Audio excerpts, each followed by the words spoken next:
Jadi yang terjadi di Indonesia saat ini sebetulnya mirip dengan yang terjadi di Bangladesh gitu. Pemicunya adalah memang ketimpangan kelas kita sudah begitu besarnya. Dalam kondisi kayak gini, fiskalnya pengen ekspansif.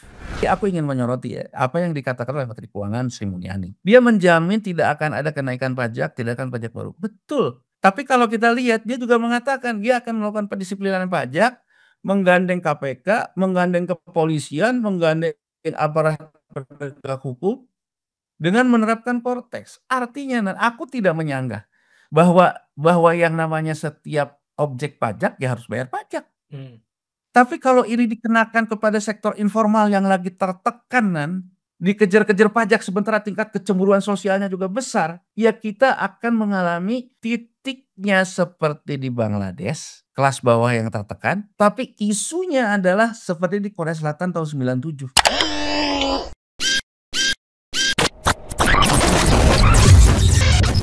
Halo sahabat integritas, jumpa lagi di kanal Satu Visi Utama program Buka Kartu. Konflik, demonstrasi, dan hingga penjarahan terjadi beberapa hari belakangan. Menurut pemerintah ada dalangnya.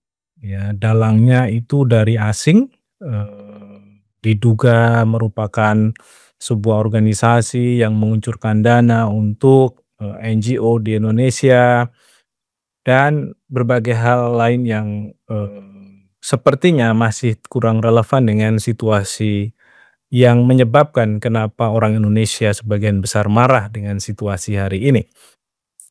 Nah, untuk mendiskusikan soal ini kita akan membahasnya dengan Bung Yanuar Rizky, seorang ekonom, pemerhati ekonomi Indonesia, juga praktisi sebenarnya ya di bidang ekonomi dan keuangan. Kita sapa dulu Kang Yanuar, saya manggilnya Kang Yanuar. Kang Yanuar, apa kabar? Baik Nan, alhamdulillah baik Nan, sehat. Kang, makasih sudah Ya. gabung lagi. Siap. Ya. Kang, ini tertarik saya dengan status di Facebooknya bahwa hal-hal yang terjadi belakangan ini mencerminkan konflik kelas. Apa ini maksudnya? Apakah Kang Yanuar tidak takut nanti dianggap sebagai orang kiri? Ya, karena analisa kelas itu kan biasanya dipakai oleh teman-teman dari Marxis gitu ya. Itu satu hal, Kang. Dan kalau itu adalah soal kelas, berarti apakah datanya yang kita punya hari ini menunjukkan bahwa orang miskin di Indonesia dengan orang kaya di Indonesia memang semakin menganga nih gap-nya. Gimana Kang Yanuar menanggapi soal ini? Ya oke, kalau persoalan bahwa soal kelas, soal perang kelas itu adalah isu kiri gitu atau seperti itu ya itu sah-sah aja lah ya, itu dalam artian bahwa ya biasa orang memfragmentasi terkait dengan mazhab gitu ya. Tapi kan menurut saya mau kita kelompok kiri, mau kita kelompok kanan, mau kita kelompok tengah gitu ya. Memang kita biasa mengklasifikasikan data statistik berdasarkan klasternya gitu, berdasarkan kelasnya. Jadi ada kelas yang memang di piramida bawah, ada kelas di piramida tengah, biasanya tengah tuh dibagi 3 kan, yang tengah bawah, tengah-tengah, tengah atas, sama yang di atas.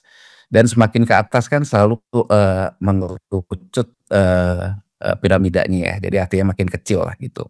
Nah yang selalu jadi persoalan kan sebetulnya bahwa sistem yang terjadi sekarang mungkin ya kita merefer Amerika Serikat sendiri lah gitu ya. Amerika Serikat sendiri kan mulai banyak yang menyuarakan bahwa yang kelas di atasnya yang jumlahnya cuman sekitar 1%, tapi dia mau ngasih perekonomian.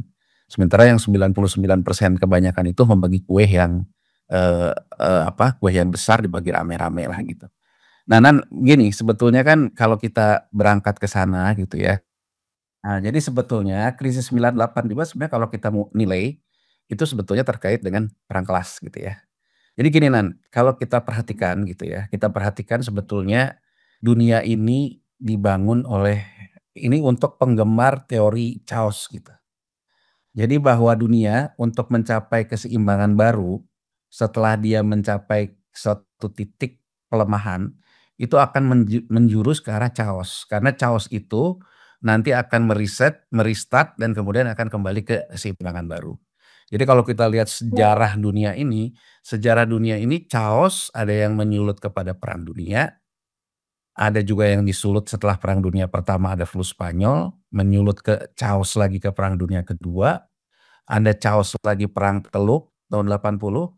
Nah, ada chaos yang tahun 98 itu chaosnya sifatnya itu adalah terjadi di negara-negara yang boleh dibilang negara-negara yang kalah. Nah, jadi kalau kita bicara tahun 98 ya, tahun 98 itu kan krisis adanya di Asia, ya krisis moneter Asia. Dua negara yang kalah itu kan Korea Selatan kan dan juga Indonesia, ya. Jadi Korea Selatan dan Indonesia sama-sama yang mengalami penurunan nilai tukar terlemah. Jadi won Korea terlemah, rupiah juga terlemah, ya. Kenapa dia bisa lemah? Karena boleh dibilang secara fungsi negara dia mengalami kekalahan pada waktu itu. Nah, kalau kita analisa baik Korea Selatan maupun Indonesia mengalami apa yang disebut dengan perang kelas sebetulnya. Jadi kalau di Korea Selatan ya, chaebol namanya, kalau di kita kan oligarki atau konglomerat ya. Chaebol ada di negara demokrasi. Sebetulnya Korea Selatan tahun 94 sampai dengan 96 sampai dengan 97 itu persis situasi kita saat ini Nan. Negara demokrasi yang antara untuk menjadi seorang politisi, terpilih di parlemen, terpilih di dalam pilpres, itu dibiayai oleh oligarki, oleh mereka dibiayai oleh chaebol. Ya. Kemudian di antara mereka sendiri sebetulnya ada api dalam sekam. Jadi elit-elit ini saling bermusuhan satu sama lain, saling-saling menyandera. Nah, yang terjadi di Korea Selatan misalnya pada waktu itu ketika Kim Jong Sam terpilih dia menangkap dua presiden pendahulunya, Roh Tae-woo dan Chun Kwan, ya. Nah, jadi disitulah kemudian tersulutlah yang namanya api dalam sekam permusuhan elit. Nah, dalam situasi seperti itu, isu itu mengalami pelemahan terhadap nilai tukar won yang kemudian akhirnya menghantam kelas tengah di Korea Selatan. Korbannya Karena selalu itu ya, Kak? kelas tengah di Korea Selatan itu memegang saham, memegang reksadana, memegang asuransi, sahamnya turun, reksadananya turun, asuransinya gagal bayar. Nah, hingga pada waktu itu kelas tengahnya melakukanlah perang kelas terhadap kelas chaebolnya. Jadi kalau kita lihat tuh ada yang muncul dengan gerakan shareholder activism yang dikelola oleh para profesor di Korea Selatan tahun 97 gitu ya. Jadi artinya kelas menengah yang diorganisir menggunakan mekanisme pasar modal, menggunakan one share one vote gitu ya, dan bisa ada ini mereka menyeranglah para chaebol. Jadi intinya adalah pada waktu itu mengalamilah mau Kim Jong Sam karena Kim Jong Sam sendiri pada akhirnya ibarat kata orang Medanan, ya kan, anjing menggonggong kencang-kencang, tak sadar pantat sendiri tergigit kan gitu, ada orang Medan ngomong gitu. Nah, Kim Yong Sam juga begitu. Jadi dia bilang bahwa, "Saya tidak akan mundur selangkah pun," lah kurang lebih gitu terhadap koruptor, terhadap apa, dia nangkap Roh Tae-woo, Chun Dae-hoon gitu ya. Dan kemudian melalui CNN gitu ya, pada waktu itu dibongkar juga ternyata anaknya Kim Yong Sam juga korupsi juga. Nah, akhirnya kelas menengah ini memandang bahwa siapapun elitnya, elit politik maupun chaebol, itu buat susah saya gitu sebagai kelas menengah. Sehingga ada perlawanan kelas gitu ya. Nah, terus kita lihat apa yang terjadi di Indonesia. Di Indonesia negara otoriter, bukan negara demokrasi. Stabilitas selalu dijaga dengan trilogi pembangunan, ya kan? Terkait dengan, partai politik hanya 3 dan sebagainya. Tapi api dalam sekam itu juga ada gitu muncul, terutama sejak pemerintahan, Orde Baru mengalami kesulitan dan juga mungkin dia mulai merasa bahwa IGGI sebagai negara pendonor pada waktu itu mulai banyak mengatur, Orde Baru lah, gitu ya kurang lebih. Nah, sehingga akhirnya kan terjadi ruang-ruang di situ. Nah, ketika sumbatan itu, lepas gitu ya, sebetulnya kalau tidak menimpa kepada urusan kelas yang paling bawahnya, mengalami apa yang tidak dapat yang disuplai selama ini oleh Orde Baru terkait dengan 9 bahan pokok, kan itu awal muasalnya. Jadi 9 bahan pokoknya Orde Baru sudah mengalami kesulitan fiskal, kesulitan keuangan, dia tidak bisa lagi memberikan stabilitas harga, sembako, dia juga tidak bisa memberikan lagi stabilitas harga BBM, nilai tukar rupiahnya melemah, yang di bawah ini kemudian ngamuk Hmm. ya, ngamuk dan ini menemukan momentumnya kalau soal tunggang menunggangi, ada elit politik menunggangi ya itulah memang terjadi. Tapi Biasalah itu ya. bahwa biasa, tapi yang terjadi memang kelas di bawahnya dalam posisi mereka tertekan dan mereka melakukan perlawanan kelas. Di kelas yang di atasnya ternyata punya masalah terkait dengan kredit macet dan sebagainya. Ya, Hmm. itulah terjadi di kita perang kelas. Jadi artinya dalam terminologi seperti itu kan selalu history repeat on itself gitu. Hmm. Sejarah selalu berulang. Sekarang kita lihat gitu geopolitiknya gitu ya, kita lihat geopolitiknya. Geopolitik ini apakah dunia ini sudah sampai kepada titik keseimbangan baru? Belum. Ada perang tarif yang dilancarkan oleh Trump, ya. Ada panas dingin antara kubunya IMF dengan kubunya BRICS dan sebagainya. Nah, kalau kita lihat secara postur, hari ini itu emas itu mengalami titik tertinggi sepanjang masa Artinya Jadi apa kan? harganya Hmm.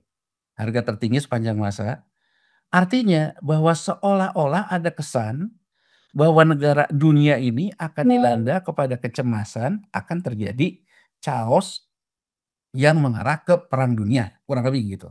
Dan emas Jadi dianggap yang paling aman. yang paling aman. Tapi di sisi lain, ada indikator lain, kalau dunia itu sudah mengalami pemulihan, yang namanya copper, tembaga, harganya juga mulai naik. Nah, menariknya dalam kondisi perang tarif Trump, kemudian ada sekarang Cina dan sebagainya, ini 2 indikator ini nih. Jadi orang selalu melihat indikator, kalau dunia sudah mengarah ke arah pemulihan, rasio antara harga emas dibagi harga tembaga, harga copper, kalau rasionya semakin, harga kupernya semakin tinggi, harga emasnya semakin rendah, berarti kan rasionya semakin rendah, berarti ekonomi sudah ke arah pemulihan. Orang mulai melakukan rebalancing menukar emasnya ke kuper, karena kuper ini tembaga untuk produksi untuk industri, terutama terhadap 3 negara Jadi Cina, Amerika Serikat, dan India itu negara-negara yang memang berbasis kepada pembelian kuper ketika mereka sudah bergerak ke arah industrinya. Pemulihan. Menariknya orang selalu membaca bahwa dunia ini seolah-olah sudah menuju ke keseimbangan baru ketika dia melihat harga kuper, karena harga kuper pun mulai naik mulai pulih. Tapi harga emasnya juga naik. Hmm. Nah, artinya bahwa dunia ini setting dari negara-negara besar nih yang bertikai ini, settingnya tuh stagflation gitu loh Jadi artinya stagflation tuh inflasi tapi stagflasi gitu. Jadi Hmm. artinya harga tinggi, produksi bisa tapi tinggi gitu. Nah, itu kan memang mengarah kepada yang namanya chaos gitu ya. Nah, dalam posisi seperti itu, ekses likuiditas aliran uang dari negara maju ke negara berkembang itu juga berkurang. Macet. Nah, itu yang menjadi penyakit kita saat ini Jadi sebetulnya kita ini sejak tahun 2005 ya sampai dengan sekarang ya, terjadi perubahan pola. Sektor informalnya membesar, sektor formalnya mengecil. Tapi pemimpin kita selalu mengandalkan kepada angka BPS, angka besarnya. Pengangguran kita rendah, pengangguran kita turun. Ya Padahal karena kerja di informal. BPS orang informal. Nah, jadi jadi ada persoalan data yang selalu di-denial oleh setiap pemimpin. Tapi misalnya kenapa kan kalau kita bicara Habibie, Gus Dur, Megawati, dia mungkin kita tidak bisa lihat bahwa dia ada titik pemulihan karena pada waktu pemulihan krisis. Tapi kan BPPN dibubarkan terakhir era pemerintah Megawati. Dengan kata lain bahwa 2004 kita sudah masuk ke dalam era kepemulihan, ya. Inflasi global pun naik. Nah, kita titik tumpunya tahun 2005 deh. 2005 itu kalau kita lihat data BPS ya, peningkatan sektor jasa itu meningkat ya, menggeser, eee,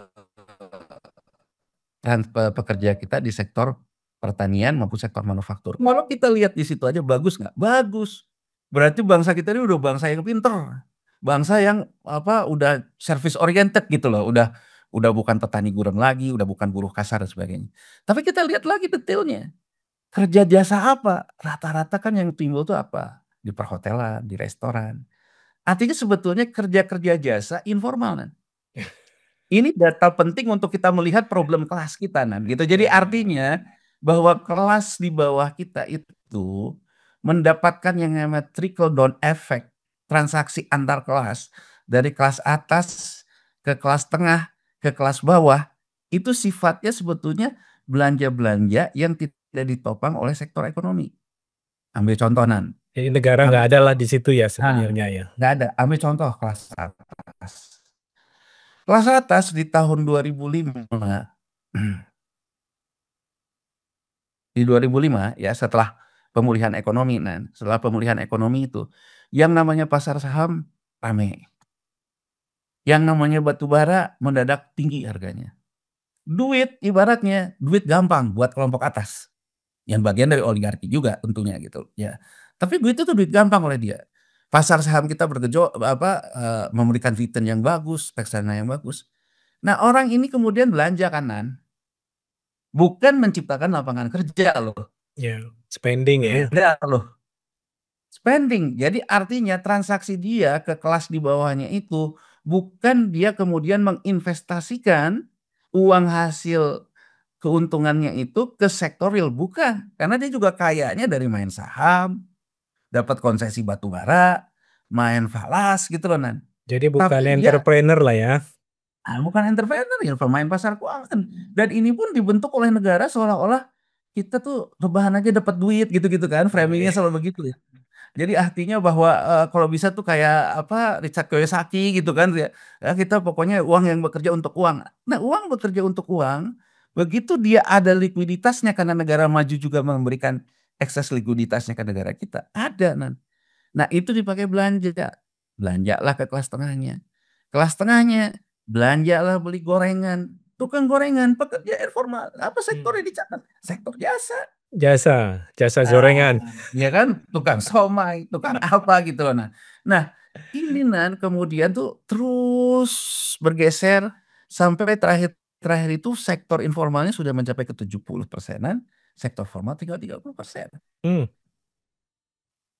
Karena ini Nah, ya, itu yang jadi masalah karena ini ya masifnya apa jasa Gojek online atau layanan online ya. Ya, Iya ojol ya. tuh. Sampai di situ apa yang terjadi sebetulnya? Kelompok atasnya ya, terutama sejak COVID ya, ada yang namanya ketakutan terhadap kondisi. Dia mulai melakukanlah rebalancing yang namanya tadinya pasar saham itu rame, kan mendadak kempis ya, karena di negara maju pun ekses likuiditasnya mulai beralih, ada beralih ke emas lah, beralih ke Hmm. segala macam ya.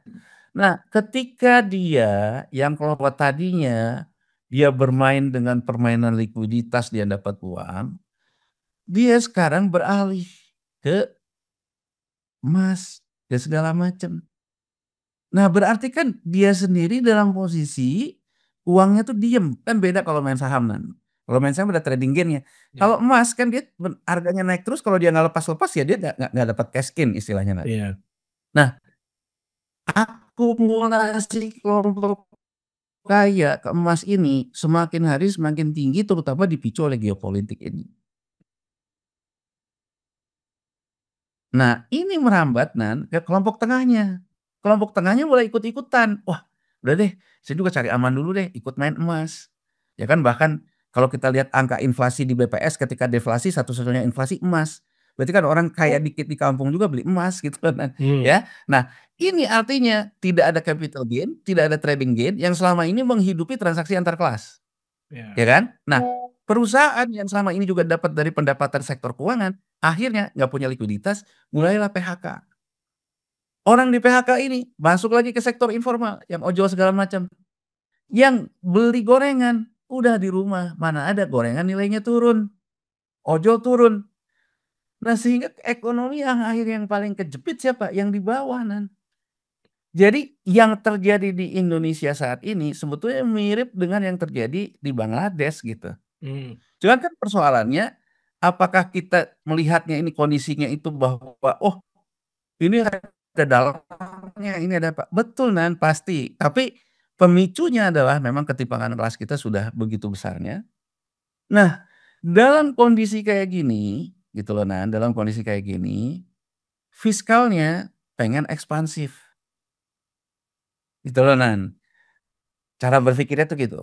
Saya nggak tahu gimana di mana titik, sentral berpikirnya ya. Tapi fiskal yang ekspansif, kan caranya harus naikin pajak. Iya. Nah, atau kurangin belanja.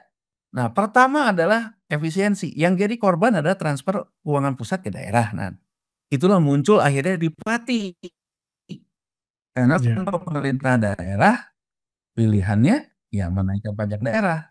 Kepala kepala daerah cuma bisa Kepala nyekek daerah. rakyatnya. Ini kan yang memicu pada akhirnya masyarakat. Nah, masyarakat akhirnya, "Loh, kok saya jadi dipajakin?" Gitu loh, Nan, ya. Kemudian masyarakat yang lagi susah gini, kelas menengah yang juga lagi ditanda ketidakpastian ini, seolah-olah sektor informalnya lagi dikejar-kejar pajak gitu, Nan. Jadi aku ingin menyoroti ya, apa yang dikatakan oleh Menteri Keuangan Sri Mulyani. Dia menjamin tidak akan ada kenaikan pajak, tidak akan pajak baru. Betul, tapi kalau kita lihat dia juga mengatakan dia akan melakukan pendisiplinan pajak, menggandeng KPK, menggandeng kepolisian, menggandeng aparat penegak hukum dengan menerapkan Kortex. Artinya aku tidak menyanggah bahwa bahwa yang namanya setiap objek pajak ya harus bayar pajak. Mmm. Tapi kalau ini dikenakan kepada sektor informal yang lagi tertekan, dikejar-kejar pajak sementara tingkat kecemburuan sosialnya juga besar, ya kita akan mengalami titiknya seperti di Bangladesh, kelas bawah yang tertekan, tapi isunya adalah seperti di Korea Selatan tahun 97. Mmm. Kelas menengah yang MBG juga nggak dapet, Koperasi Merah Putih juga nggak dapet, makan tabungan juga udah habis, mau dikejar-kejar sama Korteks.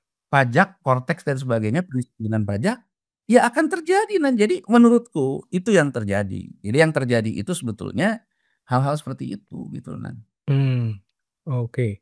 Sementara yang tajir melintir ini juga kita nggak tahu apakah pajaknya dikejar-kejar apa enggak ya? Ya Oh kan? iya Nan, jadi kan gini ya Nan ya, yang jadi persoalan terbesar ini menurut saya, kita selalu bilang, mengatakan bahwa yang diperlukan itu adalah revolusi mental, ya. Tapi era Jokowi juga yang mempertahankan kekuasaannya dengan menggunakan buzzer ya, keberisikan-keberisikan. Era Jokowi juga yang memunculkan yang namanya branding Crazy Rich. Diakui atau tidak? Mmm. Tapi orang-orang yang influencer yang jadi Crazy Rich ini juga orang-orang yang vote getter-nya pemerintah loh. Iya.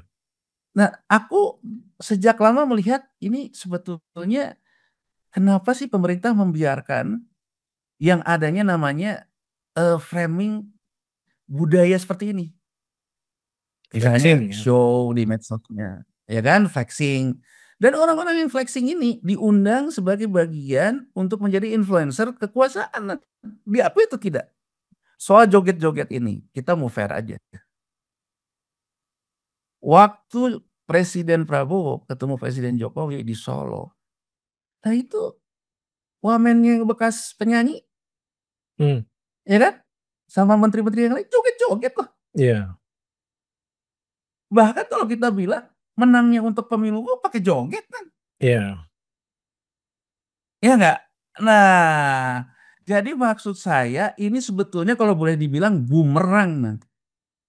Dari senjata yang dianggap mengantarkan kekuasaan, senjata itu juga yang berbalik ke diri sendiri. Mhm. Jadi Iya. dari konsep joget aja gas gas gas, konsep yang menarik vote getter, konsep memberikan bansos, konsep memberikan segala macam, ini menjadi bumerang yang akhirnya ya kayak kita ngelempar bumerang kalau kita main bumerang, Balik balik ke lagi. diri kita sendiri. Kenapa dia balik? Karena energi bansosnya udah nggak ada, di bawah lagi susah, di tengah dikejar-kejar, Akhirnya orang malah sebel ngelihat orang joget-joget sama flexing. Ya. Jadi kan kalau dilihat harus ada pertobatan nasional lah. Gitu kan ya, pertobatan nasional bahwa sebetulnya budaya ini ya bukan milik DPR yang kemarin tercapture aja. Kan kalau kita mau tanyain kenapa yang dimasalahin DPR aja? Kenapa menteri-menteri yang joget-joget nggak dimasalahin gitu? Iya, Kan gitu loh. Kalau kalau iya, isunya joget gitu loh. iya, iya. Ya intinya sih itu adalah simbol saja ya dari kecemburuan sosial yang semakin lebar. Sementara tadi di satu sisi rakyat kecil makin tertekan hidupnya, mereka banyak berlindung secara ekonomi di sektor informal yang juga tidak pasti gitu ya. Seperti kematian Afan itu kan membuka eee, data akhirnya bahwa kurang lebih 2 juta orang Indonesia sudah masuk di dalam sektor ojol gitu ya. Artinya mereka-mereka mungkin yang selama ini juga mengalami PHK dari sektor formal dan kemudian beralih ke ojol. Nah, Kang, berarti kan ini ada satu hal yang mismatch ya dari skenario fiskalnya pemerintah ya. Dalam hal ini misalnya kalau kita ngomong soal alokasi anggaran, kalau kita lihat dari postur APBN itu kan tetap yang paling gede itu Kemenhan, kepolisian, di luar itu ada spending-spending yang dipaksakan dan nilainya sangat besar ya, yang sampai hari ini sepertinya nggak direview gitu. Nggak dilihat lagi seperti MBG, kemudian Sekolah Rakyat, kemudian Koperasi Merah Putih, Danantara misalnya yang juga sebenarnya mengurangi sekian persen dari penerimaan anggaran Indonesia ya pada tahun 2026 nanti. Belum lagi kita ngomong soal impact dari kebijakan-kebijakan infrastruktur ambisius Jokowi yang akhirnya harus melahirkan utang besar ya, seperti kereta Wush, kita juga nggak tahu IKN nasibnya seperti apa gitu. Nah, dari sekian banyak tumpukan persoalan ini, kira-kira apa yang secara jangka pendek harusnya dilakukan oleh pemerintah di saat ekonominya juga tidak baik-baik saja, di saat rakyatnya juga sedang marah karena pemerintahnya seperti salah garuk nih, yang gatel yang mana, yang digaruk yang mana. Bahkan sepertinya respon Prabowo kemarin ya dalam pidato terakhir ketika berkumpul dengan para ketum partai politik juga tidak membahas sama sekali soal, kondisi ekonomi Indonesia. Gimana, Kang? Gini Nan, kenapa DPR menjadi sasaran tembak ya? Karena kan pembahasan anggaran ini RAPBN 2026 itu antara pemerintah dengan DPR. Kalau DPR-nya sendiri hanya jadi tukang stempel, Hmm. ya, disitulah kekecewaan orang kan sebetulnya secara politik keterwakilan. Sekarang gini Nan, kita lihat ya, kenapa demo ini kalau kita lihat medsos banyak kelompok kelas terdidik ataupun yang boleh dibilang concerned citizens, kelompok masyarakat kelas menengah yang di tengah itu juga sebetulnya memberikan dukungan moral terhadap demonya, tapi bukan terhadap pro kekerasannya, ya. Jadi kalau kita lihat gitu ya, pada saat ekonomi baik-baik saja, orang selalu bilang, oh dasar nih kelas menengah ngehe. Kelas Hmm. menengah ngehe itu mulai ribut gitu. Ini demo lagi, ya kan mengganggu kenyamanan mereka. Tapi di hari-hari belakangan ini, kelas menengah ngehe pun sudah yang harus disuarakan ke pemerintah. Nah, saya melihatnya Nan, ya di kelompok terdidik ini, cerukannya bisa berbalik arah itu karena apa? Satu, ya persoalan hukum Nan, Hmm. ya bahwa saya penguasa adalah hukum itu adalah isu yang krusial buat kelompok menengah, ya.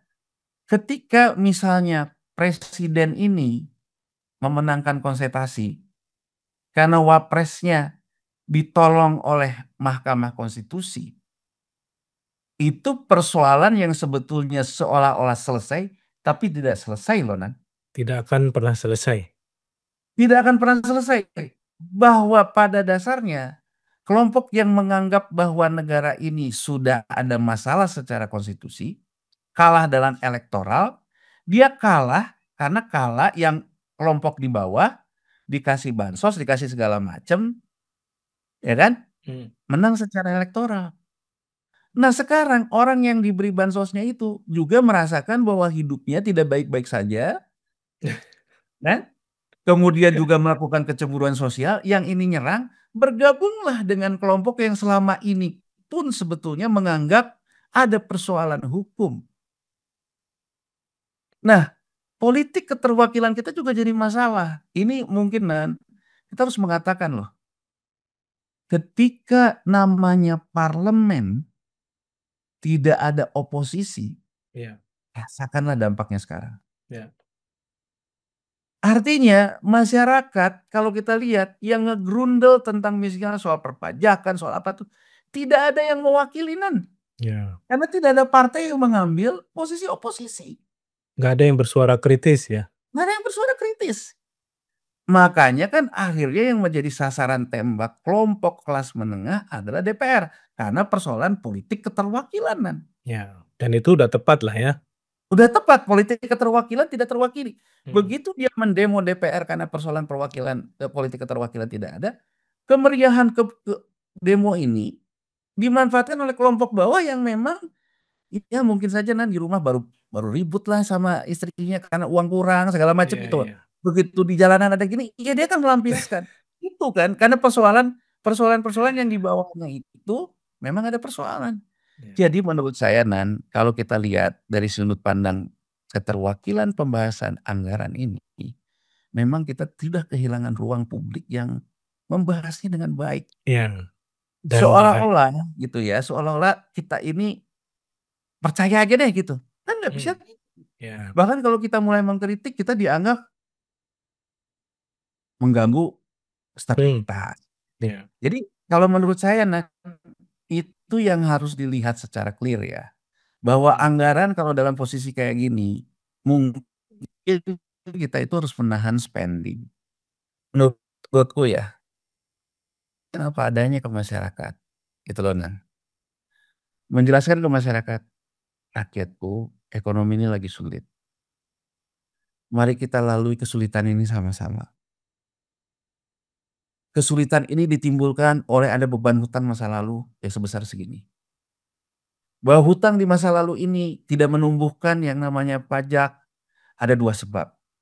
Karena geopolitik, karena juga mungkin perencanaan yang salah. Tapi sebagai bangsa yang beradab, marilah kita misalnya memaafkan presiden terdahulu, silakan aja. Tapi jangan melupakan bahwa di masa lalu ini ada salahnya.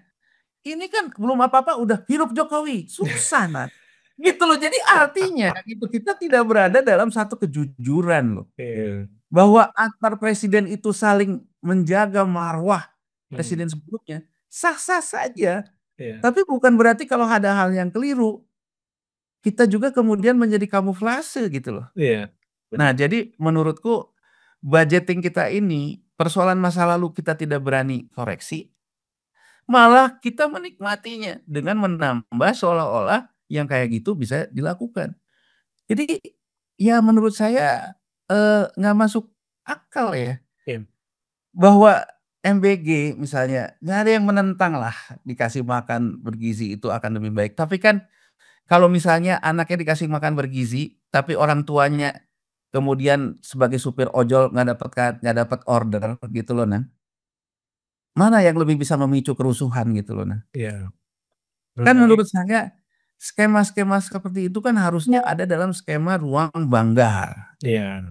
Jadi saya tuh merindukan gini loh, saya nonton misalnya ketika Amerika Serikat kena krisis 2008.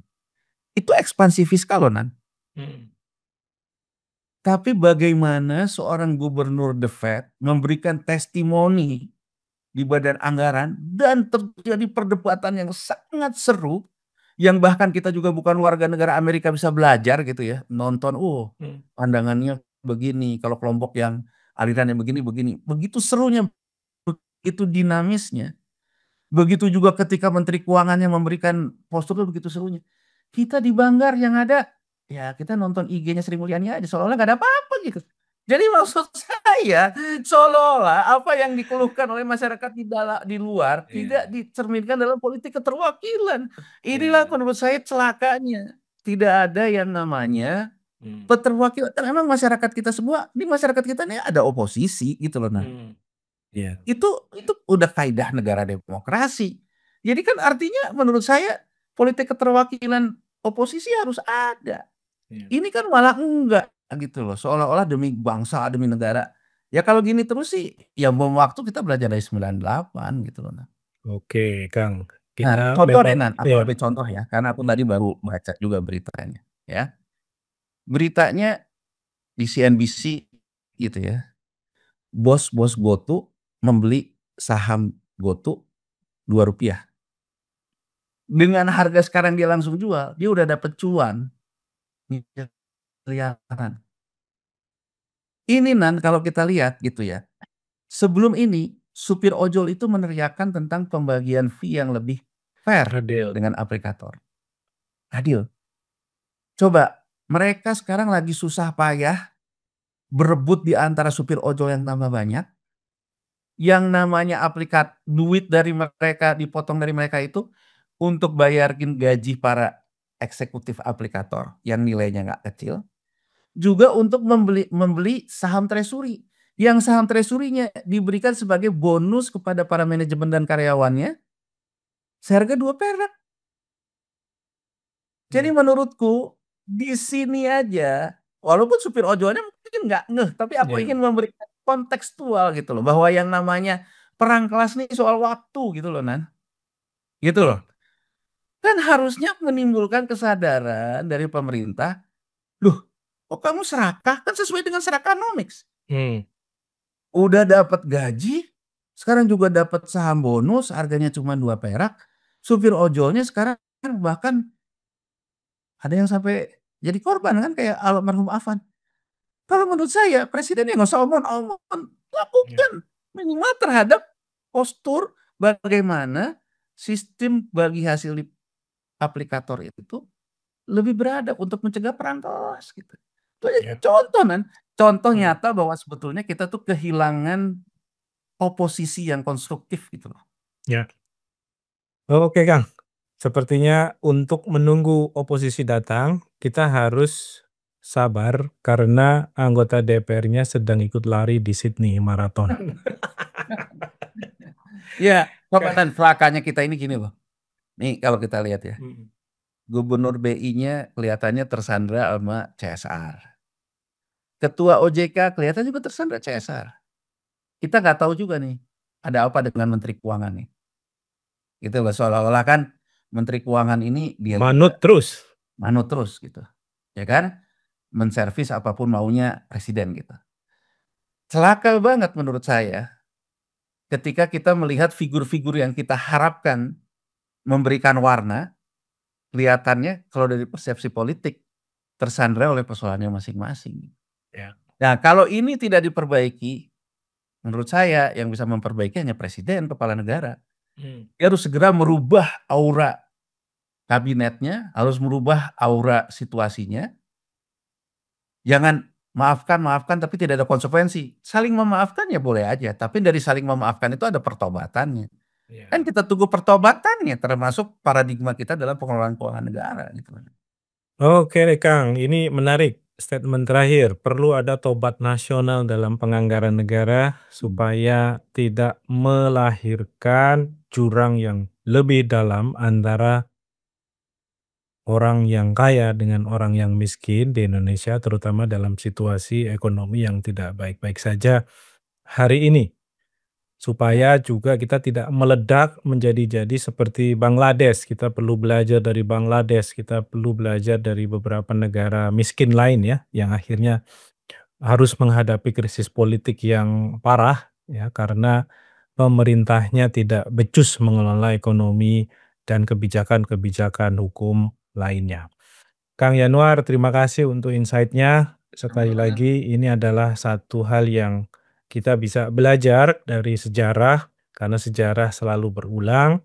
Semoga kita juga tidak akan mengalami sejarah yang sama secara kira-kira berdarah-darah lah ya. Ini tergantung juga Baik, dari bagaimana, presiden. Prabowo ya, bersikap, Mhm. meskipun harapan kita kayaknya tipis nih Kang. Karena Iya. karena cara pandangnya, karena mungkin informasi yang dia peroleh itu tidak, memadai ya untuk mengambil Iya. keputusan secara, proper gitu. Oke, Kang, kita ketemu lagi di lain waktu. Demikian sahabat Sama nanti integritas, insya Allah berguna nanti. semoga bermanfaat. Sampai jumpa.